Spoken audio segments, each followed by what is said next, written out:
currently.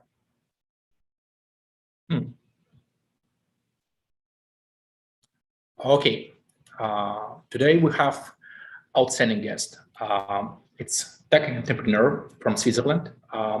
More than 13 years in game tech market, game infrastructure market, and now one of the biggest visionary behind the metaverse and metaverse niche.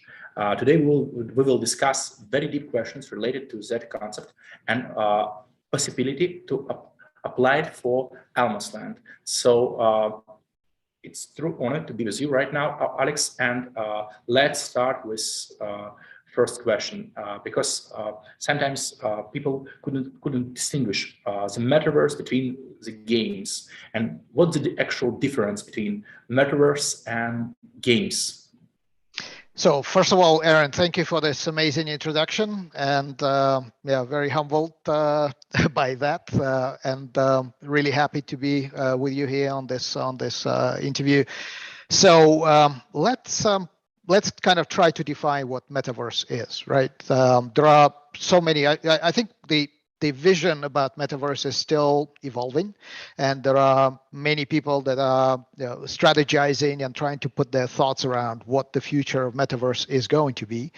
But may I give kind of a gamer's perspective on the metaverse, because there are many, obviously, other perspectives to look at it. But from a gamer point of view, metaverse for us is a large number of massively multiplayer online games and experiences that are interconnected and underpinned by both digital asset ownership and blockchain security. Mm-hmm. If we look at it from that point of view, that means that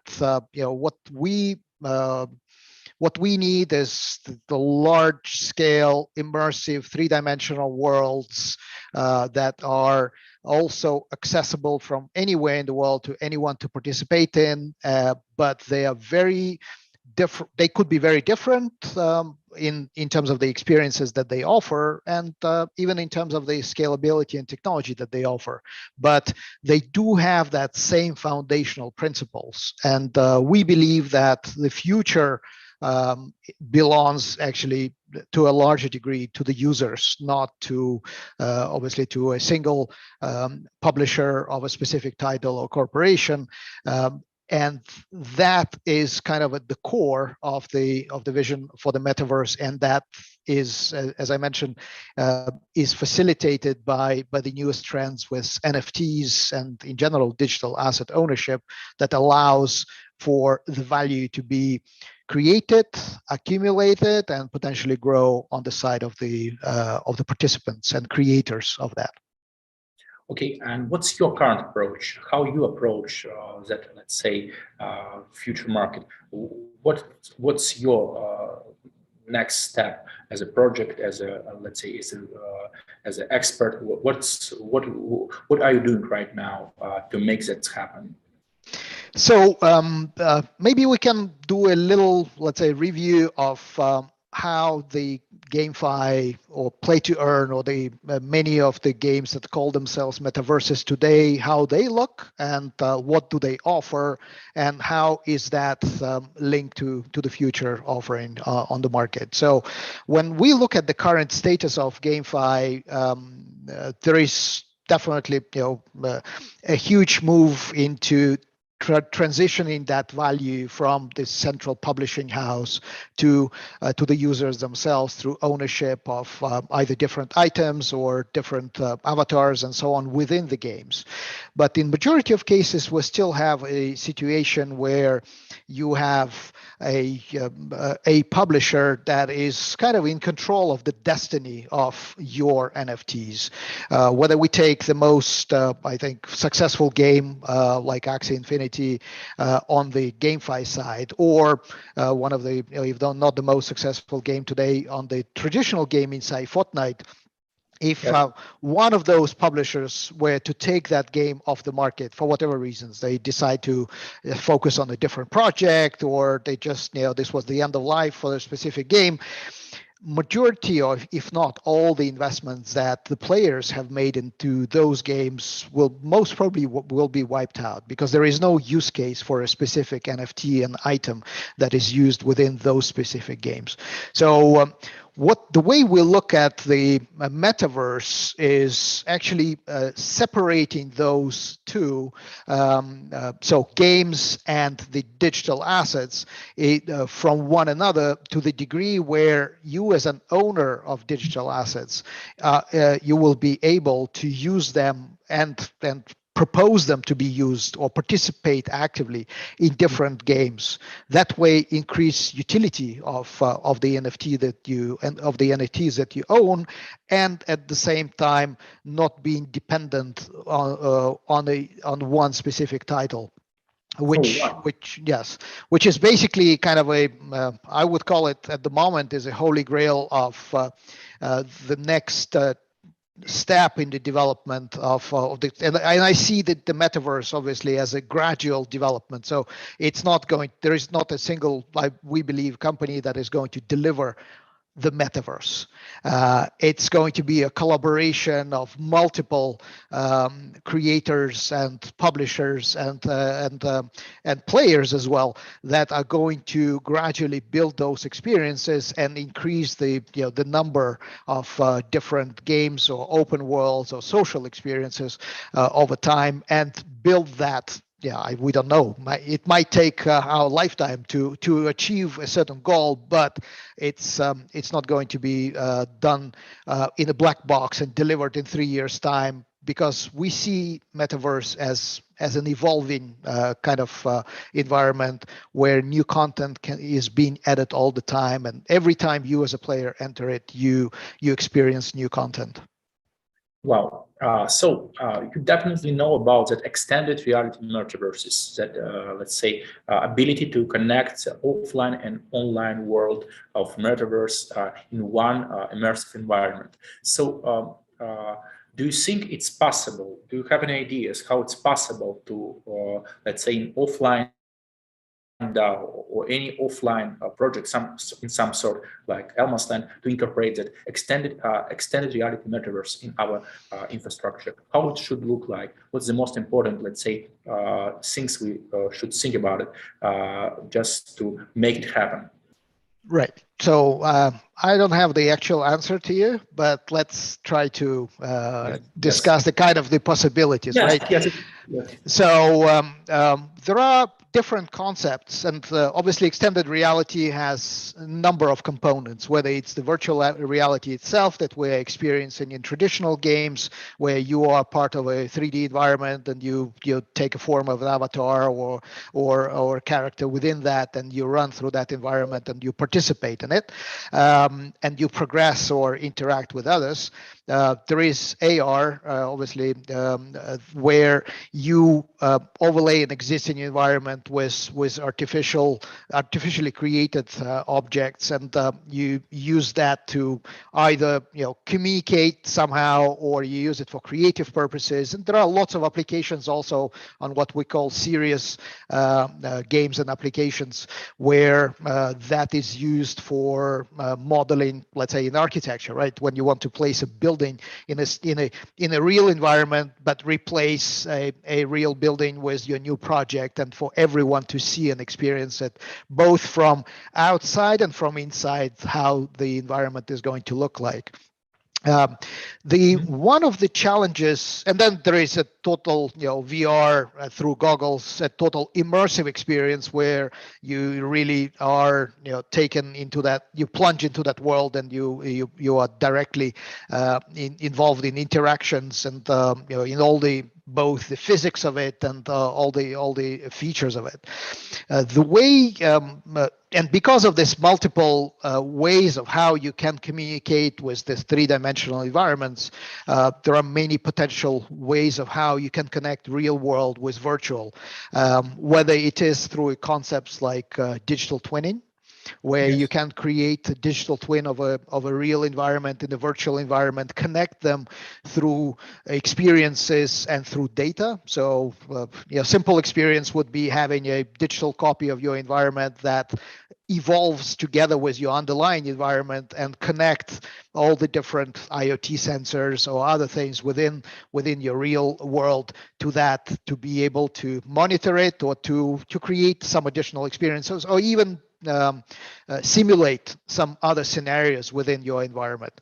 That can be done for different purposes, right? Whether it is for kind of emergency situation, disaster recovery, or it can be done just for fun, right? Where people are taking their taking it to kind of the next step, and you can do a lot of, especially for a DAO, right, where you need real participation of your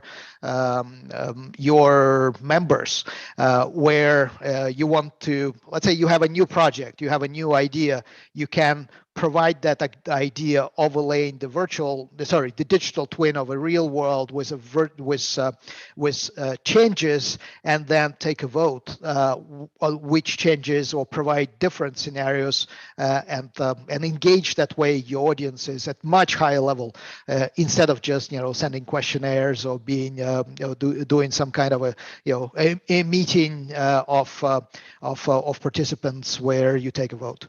Yes, because we think about that in very particular manner. We're actually willing to recreate the experience of living inside the ELMAS Land for our very big online community. We are willing to create that experience and even train those, let's say, folks to, let's say, be prepared for, let's say, to live inside our actual infrastructure. We're actually really willing to share that experience with them, and maybe sharing the most important knowledge related to that to the ELMAS Land. So we actually, yes, that digital twin concept could be possible, but like a game on top of our actual infrastructure that recreates some of the most important experiences. Yes, it looks like a working concept.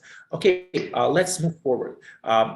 Let's talk about DAO in general. What's the role of the DAO, of decentralized autonomous organizations, inside the metaverses, maybe even interconnected metaverses? Because we do realize that, as you already mentioned, we should have some assets that should be transferable and, let's say, through different metaverses.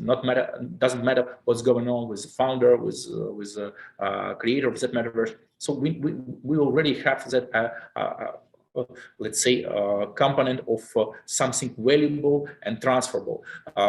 Definitely, it could be tied with self-sovereign identities. The concept of self-sovereign identity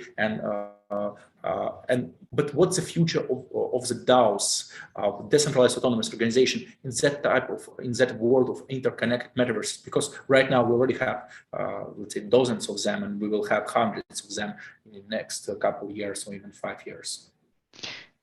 I believe that the future of DAO obviously looks very bright as far as I'm concerned, because with that trend that I mentioned before, where the value is going to, we will see a transition of that value moving away from centralized organizations, whether it's the publishers of different games or experiences, or in general software developers, creators, to both the owners of some of the digital assets and owners of the experiences. So, if we were to take some of the older games, and we know some people probably that have spent tens of thousands of dollars playing World of Warcraft, a possibility to take that with you and being able to decide what you do with those assets, and then to be able to also maybe monetize some of those experiences is kind of alien to the traditional world, but it's the new future that I believe is going to be a part of your usual life, when the more the DAO concept is going to penetrate the society.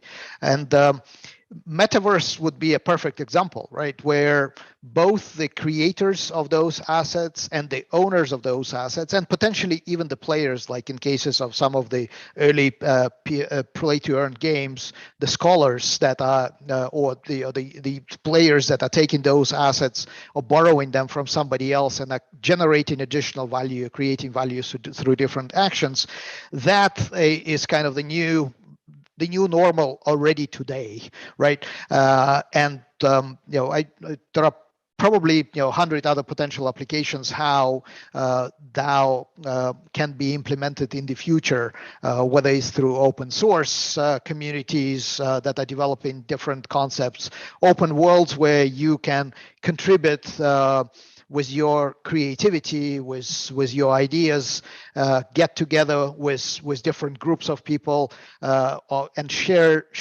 using those shared interests, build some of those experiences that again are going to attract some other people, or might be just limited to the group of your own interests, right? Whether it is a group of owners of a specific type of or specific group of NFTs, right?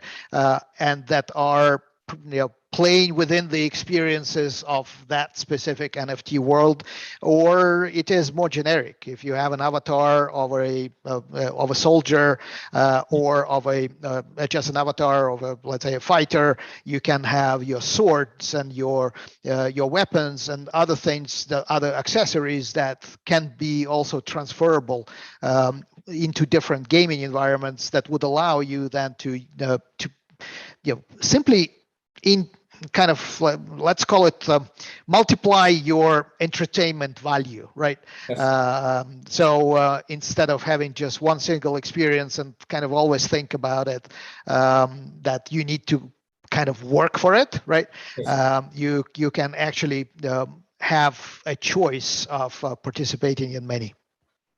Yes, at least we could transfer our reputation. At least we could transfer through different metaverses, let's say, credit score. Because I do realize that in the near future, let's talk about the most simple and real applications like credits, ability to get insurance, credits, and everything else. Because the metaverse, it's also the base for all of our DeFi financial infrastructure. And I do realize that DeFi will grow on top of that in the metaverses, and all very complicated applications will be inside that metaverses, shared economies. And I hope that let's say at least credit score could be transferred through different metaverses in the near future, or anything else related to reputation, or that could be, let's say, the biggest first step we could take, let's say, to create that interconnected environment for the DAO and DeFi and the metaverse as a part of that big multi-trillion industry. Yes. So can I add to this? I mean, you mentioned the credit score. Obviously, I'm not a specialist on that side, but there will be many metaverse-only jobs that people are going to do, and that can be 100% of your time that you will spend doing something, whether you are creating something, you're providing certain services, or you're playing for specific return, right? And obviously generating revenue in the metaverse, or generating a salary in that metaverse is going to impact your credit score, whether it's going to be in your virtual world or using different DeFi applications, or in the real world itself. So that connection that we were talking before will become even more important between the two, between the reality and virtual reality. Yes. We have a question regarding the red market, because people are asking us about what do you think about the red market, and what's going on right now in the crypto market. We need to understand that the most important components of that crypto infrastructure is more than the day trading. It's a long-term process, and creating those big universes. We're not thinking in terms of day trading, or let's say next couple days or a couple months. We are creating the projects that will be huge in the next couple of years. It will be.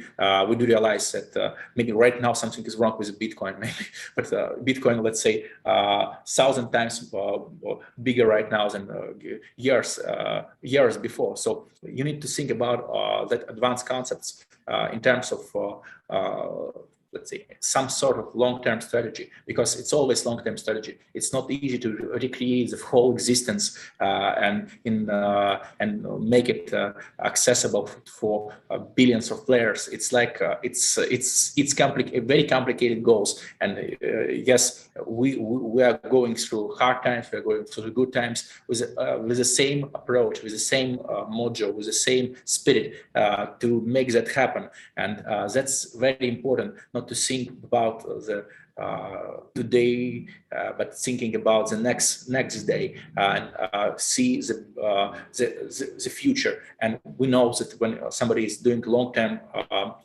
planning for their projects, they always creating very big success, because in long term it's easy if you know the right steps. It doesn't matter. You don't need luck. You need just the ability to. It's just a question of the right pace. So that's how we're creating the metaverses. That's how we're creating the biggest projects on the market. Okay. Yes. May I add here? So this is not the first time the crypto market is facing a correction, right? And the corrections always have provided opportunities. And I'm not saying I'm not trading directly on the crypto market, like trying daily trading. I'm a long-term bull on the crypto in general, but these corrections are also helpful, to flash out some of the maybe excess valuations. And the same thing that we have seen in the previous big correction in 2018, where a lot of projects that were funded but did not manage to create that long-term sustainable value, they went away from the market, and the ones that have survived through that have become even stronger, and through that we have seen development of very interesting solutions. So I do believe that because of that high engagement that people have with crypto market in general, this volatility is obviously much higher than on traditional equity markets or other markets. But that volatility also is the one that sometimes creates opportunity. So anyway, so I do agree also on the fact that, as we said before, metaverse or this new transition that we are part of today is going to take a better part of the next decade, and daily activity today really doesn't matter if we take that long-term view, and if we focus on both the infrastructure development and if we focus on the content development side, the ones with that content and infrastructure are the ones that are going to manage to go through this volatile periods and come out much better companies at the end. Okay.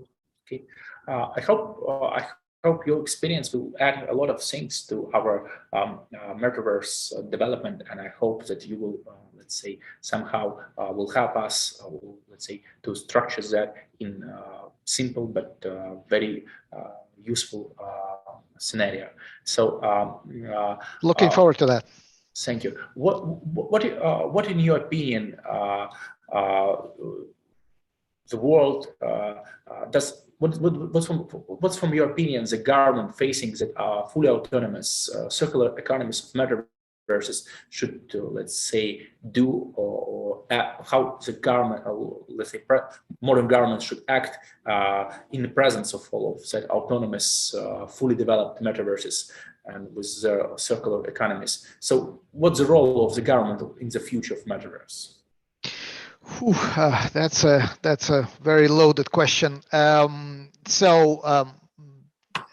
Obviously, we all live, as much as we might like the virtual world, we all live in real worlds, and although some do spend a lot more time in the virtual, we still require basic services, basic security, basic roads, infrastructure, and so on and so forth, which which governments are, to more or less a degree, are involved in providing to their citizens. So until that time that we totally transition into the sentient beings and we will just live in the virtual, we will have so there is a role and a very significant role for the traditional governments around the world.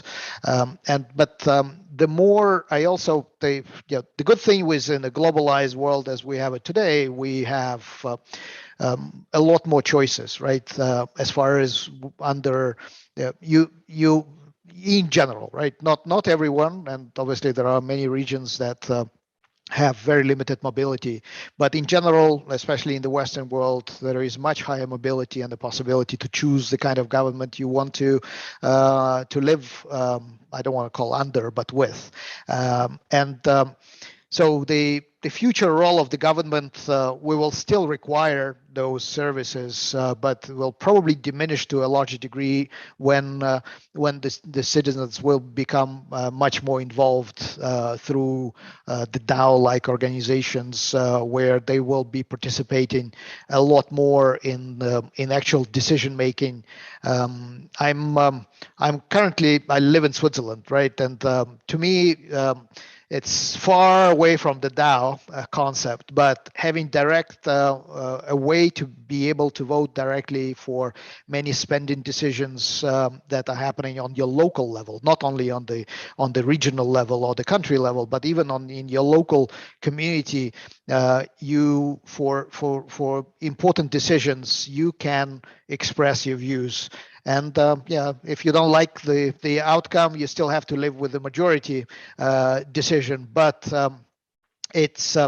I believe that we kind of moving in many places. Hopefully, we're moving into that direction where if you want to change something, you need to participate in it, and the involvement that we see on the DAO side is actually a good model for that direct participation in decision making. Yes. Okay. The question is, we have those decentralized identities. We have that ability to be some sort of digital nomads. We could travel and live anywhere on Earth. Yes, we have kind of modern limitations. We do realize that we are facing some very advanced problems like COVID, etc. But still, we have a lot of room for a lot of opportunities to protect our freedom and live in a place where we are sitting best.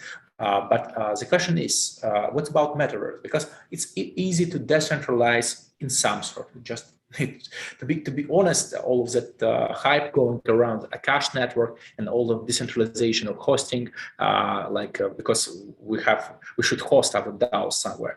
It's already complicated and a very tricky question. It's already very complicated. But what about decentralization of Metaverse infrastructure? Is it actually possible in some sort of way or another to actually create, let's say, some sort of decentralized cloud to advance online worlds like we right now discussing?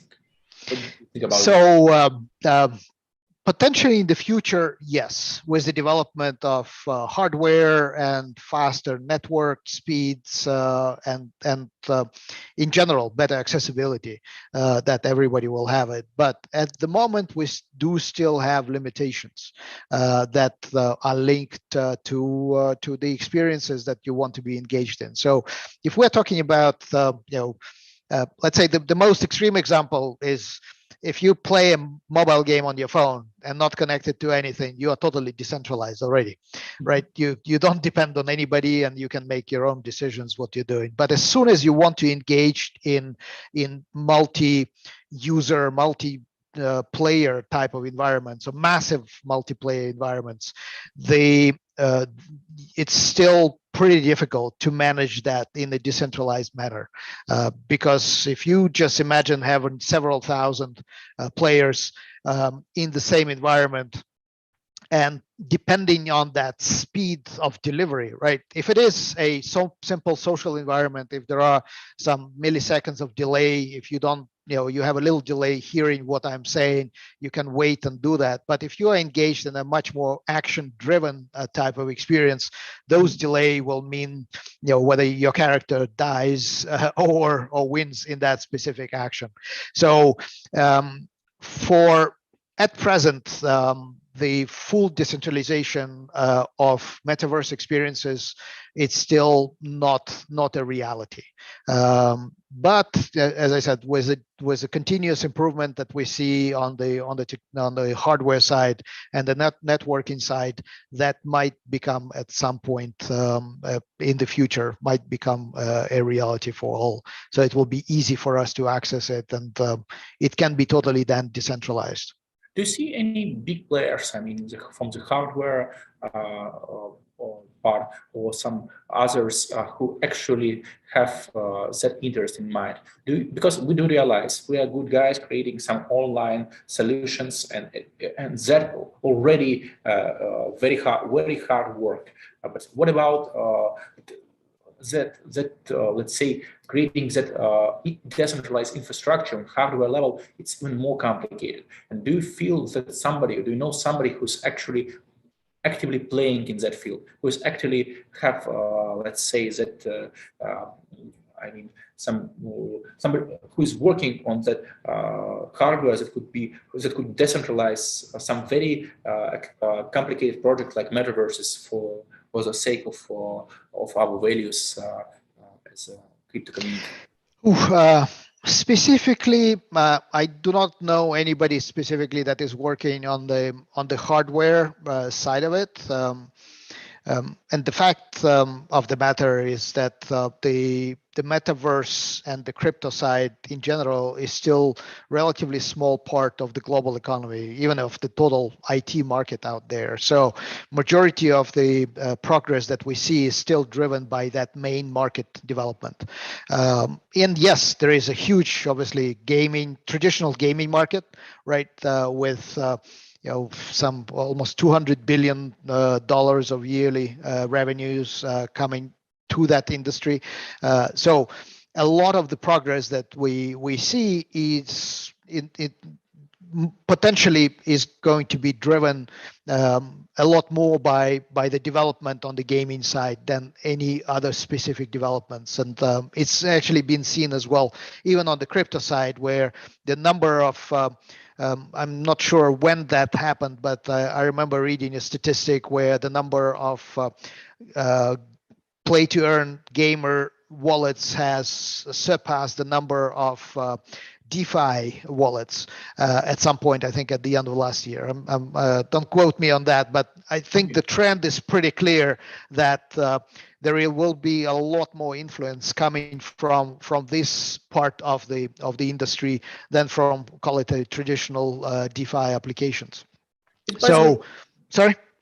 By the way, it's very interesting concept you just mentioned, because it's not a crypto, it's not a solution searching for a problem. It's actually let's say already existing economies like fashion industry or even gaming industry could drive the future of mass adoption. So like the value of already existing communities is could play a key role in a metaverse's future. It feels like that, like from your words. Yes, and also, I mean, there are also, if you look at the who is building or talking about metaverse in general, and obviously the large companies are involved in that, whether it's Microsoft or Meta, former Facebook. They are all trying to develop and move that vision forward. So far, we have seen them developing what we would call in the decentralized world a much more proprietary type of solutions that are focusing on their specific ecosystems. But at some point, there will be a shift that if they want to have much larger reach, they will have to join the community basically. And I think it's about critical mass at the end of the day. When we reach a certain critical mass on the GameFi side or the metaverse side, those large guys, whether it's the software developers or the hardware developers, will have to start paying attention and to support that progress that we're going to see on the metaverse. Got it. Got it.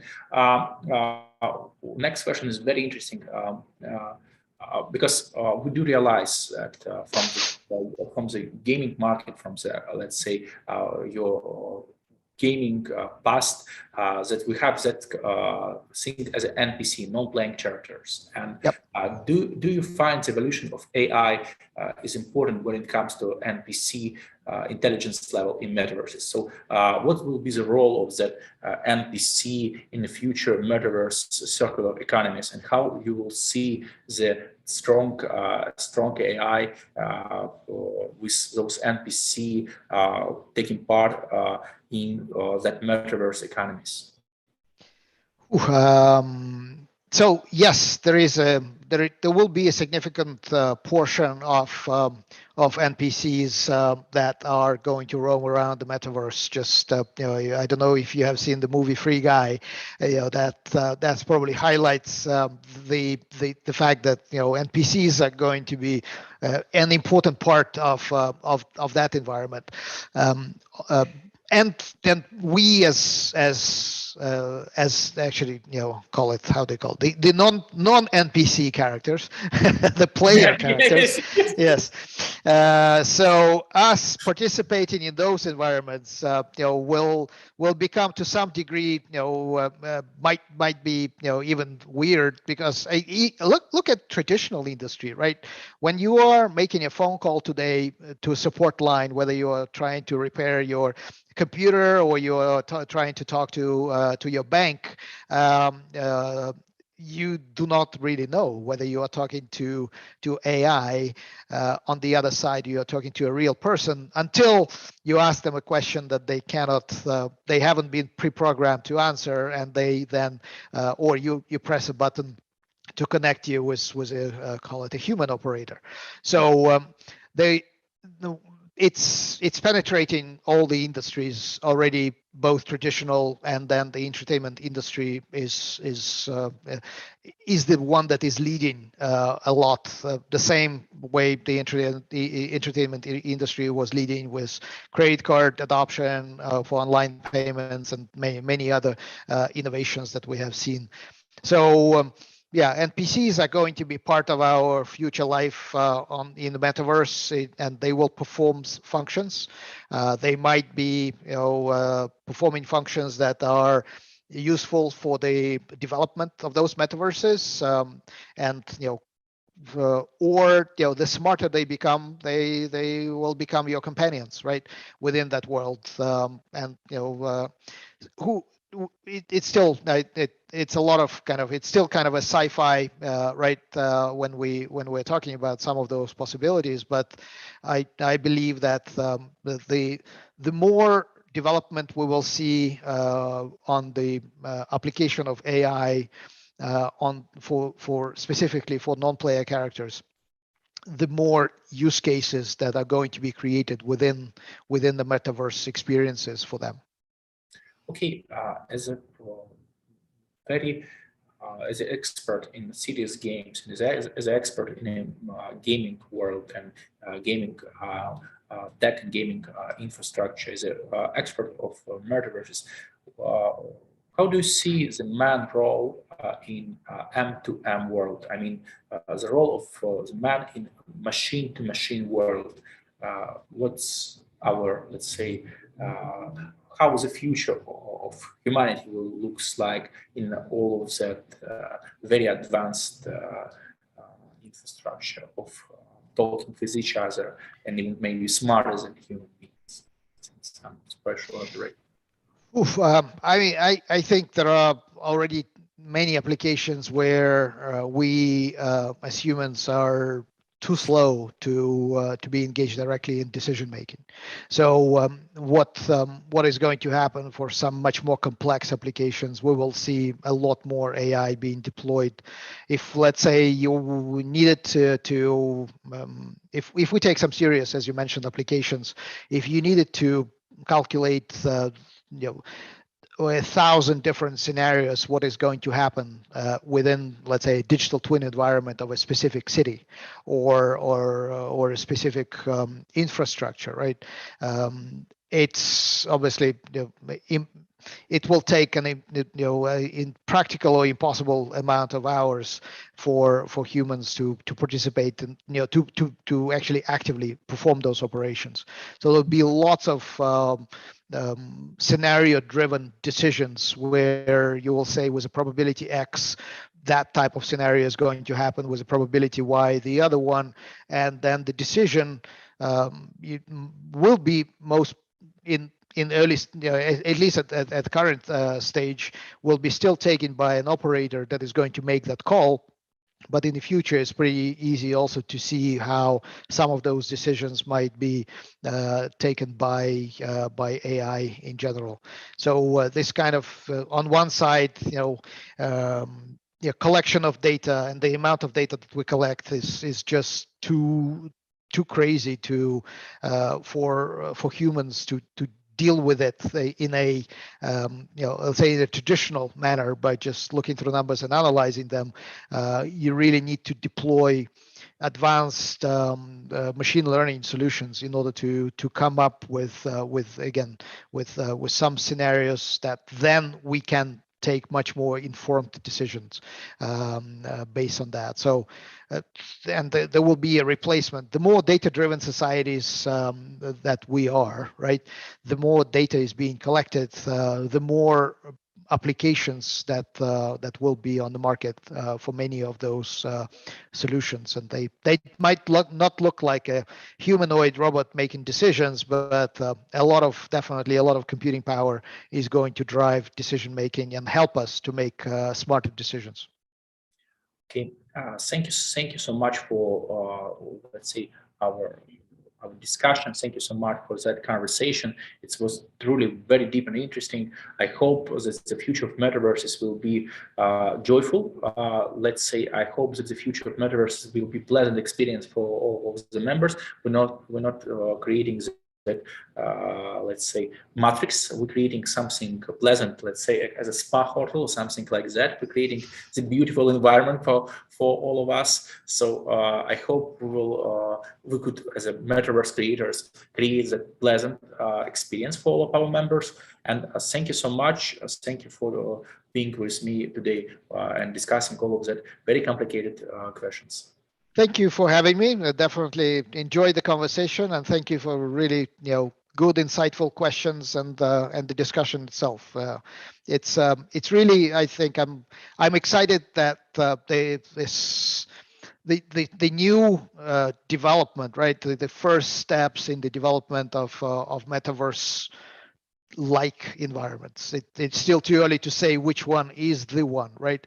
That is going to be, but we need to, test our abilities, try to create something that is going to evolve over time into those beautiful entertainment experiences that hopefully going to make us better and create a lot more value along the way as well. Okay, thank you so much. Thank you, Aaron.